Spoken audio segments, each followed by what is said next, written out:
চলুন আজকে আপনাদের সাথে শেয়ার করি আলু বোখারার চাটনি।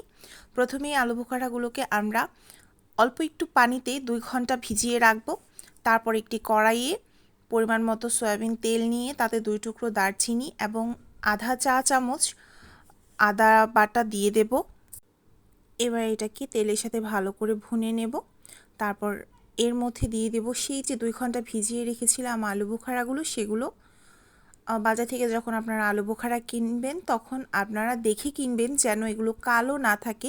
একটু হলদে কমলা টাইপের যেই আলু বোখারাগুলো আছে সেগুলো বেছে বেছে কিনবেন, কারণ এগুলো ফ্রেশ থাকে অনেক দিন। আপনারা ডিপ ফ্রিজে সংরক্ষণ করলে অনেক দিন ভালো থাকে, কিন্তু কালো আলু বোখারাগুলো বেশি দিন ভালো থাকে না।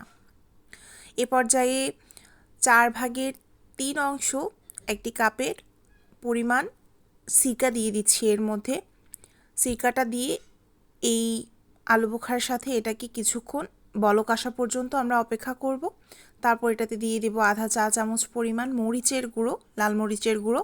তারপর এটাকে ভালোভাবে মিশিয়ে নেব এবং এটাকে আরেকটু বলক আসা পর্যন্ত অপেক্ষা করতে থাকবো। তবে হ্যাঁ, এটাকে বারবার নেড়ে চেড়ে দিতে হবে, কারণ যেহেতু আলু বোখারাগুলো একটু স্টিকি টাইপের হয়, এই কারণে নিচে লেগে যাওয়ার সম্ভাবনা থাকে। তাই খুন্তি দিয়ে অনবরত আপনারা এটাকে নেড়ে দেবেন যাতে এটা নিচে লেগে না যায় বা পুড়ে না যায়। যদি পুড়ে যায় তাহলে এই চাটনির টেস্টটা সম্পূর্ণ নষ্ট হয়ে যাবে। এ পর্যায়ে আমরা দিয়ে দেব স্বাদ মতো লবণ। লবণের পরিমাণটা আপনারা আপনাদের ইচ্ছা মতো দেবেন।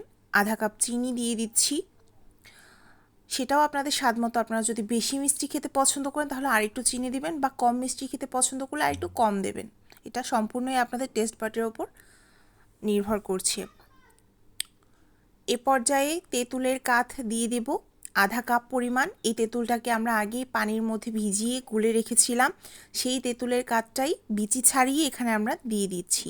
এবার এটাকে আলতো হাতে ওই আলু বোখারাগুলোর সাথে মিক্স করে নেব। পুরো মিক্সচারটা আমরা বারবার নেড়ে দেব যাতে নিচে একদমই লেগে না আসে। লেগে আসলেই এটা পুড়ে যাবে আর খেতে ভালো লাগবে না।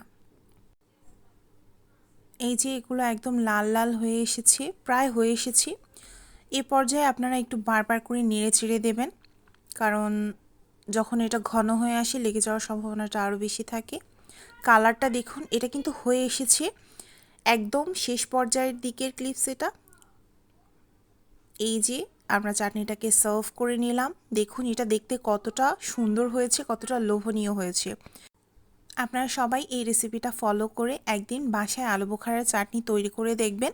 দেখবেন দোকান থেকে আর কখনো আপনারা আলু বোখারার চাটনি কিনে আনতে চাইবেন না। ধন্যবাদ সবাইকে।